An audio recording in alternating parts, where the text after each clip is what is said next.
مجھے تو سمجھ نہیں آتی ملی غیرت کدھر چلی گئی، دینی غیرت کہاں چلی گئی۔ ہم پتہ نہیں زندہ ہیں، ہمارا زندہ رہنا جرم ہے اگر ہم ان کی مدد نہیں کر سکتے۔ ایسی کوئی بے حس اور بے غیرت قوم بھی کبھی ہوئی ہوگی؟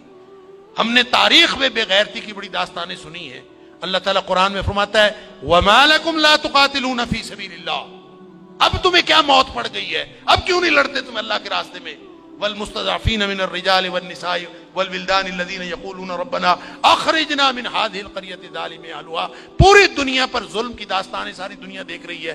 مسجد اقصی کو آگ لگا دی گئی ہے، ہماری بچیوں کو، بہنوں کو، بیٹیوں کو وہ اپنے گھٹنے کے نیچے لے کے بیٹھے ہوئے ہیں، تصویریں سوشل میڈیا پر شیئر ہو رہی ہیں، بچے چھوٹے چھوٹے قتل کیے جا رہے ہیں، کسی کو غیرت نہیں آ رہی۔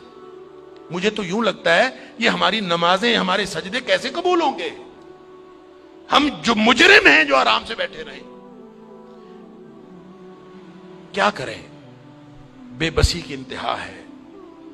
میرا دل یہ کر رہا تھا کہ میں پاکستان کے جو حکمران ہیں، اگر 58 اسلامی ملکوں کے حکمرانوں کو تو ہم کچھ نہیں کہہ سکتے، اپنے ملک کو حکمرانوں کو تو کچھ کہہ سکتے ہیں کہ حکمرانوں اور فوج کے سپہ سالاروں، اگر تم ان کی مدد کر سکتے ہو تو کرو، ذمہ داری تو تمہاری ہے۔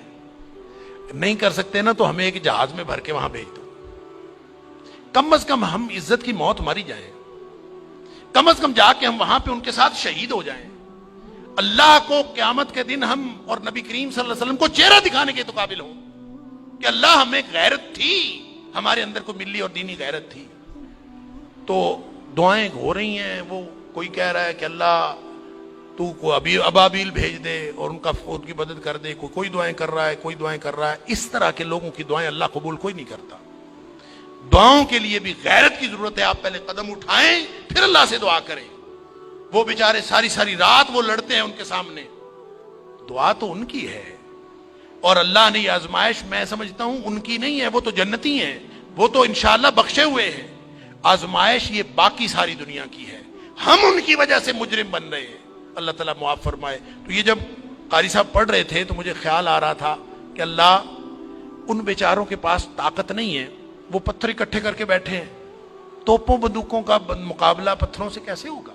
یا اللہ تو ابابیل بھیج دے، اور تو جس نے ابرہہ کو اور اس کے لشکر کو تباہ و برباد کر دیا تھا، اللہ اس دور جدید کے ابرہہ کو جو ہماری مسجد اقصی کو تباہ کرنے کے لیے آیا ہے، اور پوری ملت اسلامیہ دہشت گرد پھر مسلمانوں کو کہا جا، بدبخت پوری دنیا میں بدترین دہشت گردی کرتے ہیں اور پھر بات کرتے ہیں مسلمانوں کی دہشت گردی کرتے ہیں۔ میں تو سمجھتا ہوں پورے 58 اسلامی ملکوں کو اعلان جنگ کر دینا چاہیے، لڑتے لڑتے مر جانا چاہیے، اس زندگی سے وہ موت بہتر ہے۔ ہم نے کیا کیا ہوا ہے؟